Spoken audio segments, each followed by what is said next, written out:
Hello दोस्तों, स्वागत है आपका मेरे न्यू ब्लॉग में।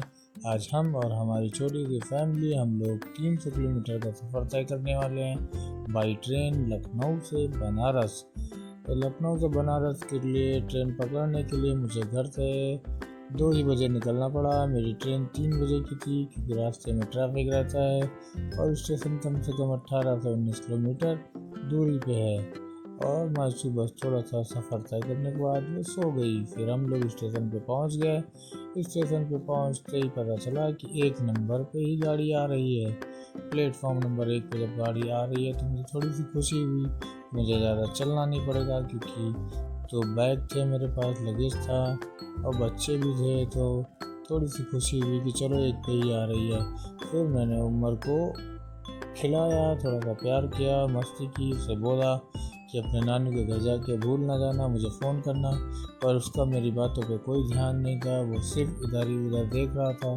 उसका न्यू एक्सपीरियंस था इतने सारे लोगों को एक साथ देखना। फिर पिज़्ज़ा तो पैक नहीं हुआ, कोई इशू आ रहा था नंबर का। फिर मैं खाना पैक कराने चला गया। रेलवे स्टेशन पर ये रेस्टोरेंट है जहाँ ठीक ठाक खाना मिलता है, थोड़ा सा महंगा है पर भैया काम चलाऊ है, काम चलाऊ। फिर मैंने सोचा कि क्या पैक कराऊँ। बहुत सोचने के बाद मैंने कहा 10 से 15 मिनट पैक भी कराना है और ऐसा क्या पैक कराऊँ जल्दी से पैक हो जाए कि ट्रेन आने में सिर्फ 15 मिनट से। फिर मैंने एक पनीर पराठा और आलू पराठा पैक किया और काउंटर पे पहुंचकर मैंने अपना टोकन दिया। उसे बोला भैया कितना टाइम लगेगा पैक होने में। वो बोला 10 मिनट। तो मैंने बोला भैया ज़्यादा टाइम नहीं है मेरे पास, मेरी ट्रेन आने वाली है। तो उसने मुझसे पूछा कि किस नंबर पे आएगी ट्रेन। तो मैंने कहा 1 नंबर पे।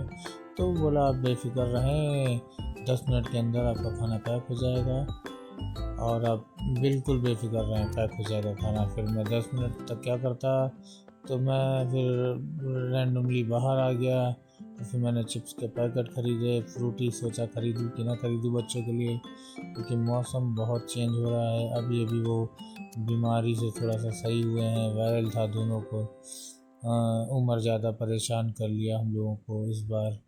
फिर उमर को देखा तो मायशू चिप्स खा के खुश हो गई और उमर भी आराम से दूध पी रहा था। तो मैं फिर वापस टोकन काउंटर पर पहुंच गया। मैंने उससे पूछा भैया आलू और पनीर पराठे के साथ और क्या पैक कर रहे हो। तो उसने बताया भैया दही है, अचार है, सलाद है। तो मैंने कहा भैया जो भी है जल्दी से पैक कर दो, बस मेरी ट्रेन आने वाली है। तो उसने बोला भैया बस 2 मिनट मुझे समय दीजिए, खाना पैक हो रहा है। और फिर मैं अपना फ्रंट कैमरा खोल के अपने आप को देखने लगा कि यार मैं व्लॉगिंग कर पाऊँगा कि नहीं। फिर मैंने सोचा भैया सोचने से कुछ नहीं होता है, करने से होता है, और मेरा इसमें जा ही क्या रहा है, कोशिश करने में क्या ही जाता है। फिर मैंने अपना व्लॉग कंटिन्यू किया और मैं पहुंच गया उमर के पास। मेरा खाना पैक हो चुका था, मेरी ट्रेन आने वाली थी और उमर की शैतानियाँ रुक नहीं रही थी। उसने मेरी तरफ ध्यान लगा के देखा और फिर मेरे बालों को नोचना स्टार्ट किया। पता नहीं उसको बाल नोचने में कितना मज़ा आता है। और फाइनली मेरी ट्रेन आ गई है। मेरा जो है 2nd क्लास AC का रिज़र्व सीट रिज़र्व है। और मैं जैसे ही ट्रेन के डिब्बे में चढ़ा, फ्रूटी वाला सामने दिख गया और मायशू में ज़ोर ज़ोर से ज़िद करने लगी मुझे फ्रूटी चाहिए चाहिए चाहिए। तो मैंने उसको फ्रूटी दिलाई और उसको फ्रूटी पिलाई। और फ्रूटी पिलाने के बाद हम लोगों ने ये सब डिसाइड किया भैया खाना खा लेते हैं और अपनी अपनी बर्थ पे लेट जाते हैं, क्योंकि सफ़र कम से कम 3 घंटे का होने वाला है।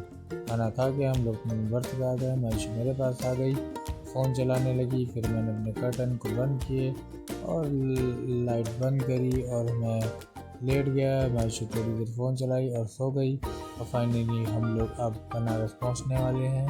लगभग बनारस पहुंच ही गए थे। फिर मैंने बच्चों को उठाया और उमर को अपने पास बुलाया, मायशू को नीचे भेज दिया। वो अपने शूज़ वगैरह रेडी कर रही थी, बस बनारस आने वाला है। और उमर भी नींद से धीरे धीरे जाग रहा था, तो मेरे साथ खेल रहा था। और भैया मेरा ये व्लॉग यहीं पे शायद ख़त्म होता है। अब मिलते हैं नेक्स्ट वीडियो में। बनारस आ गया है और हम लोग उतर रहे हैं गाड़ी से। Bye bye.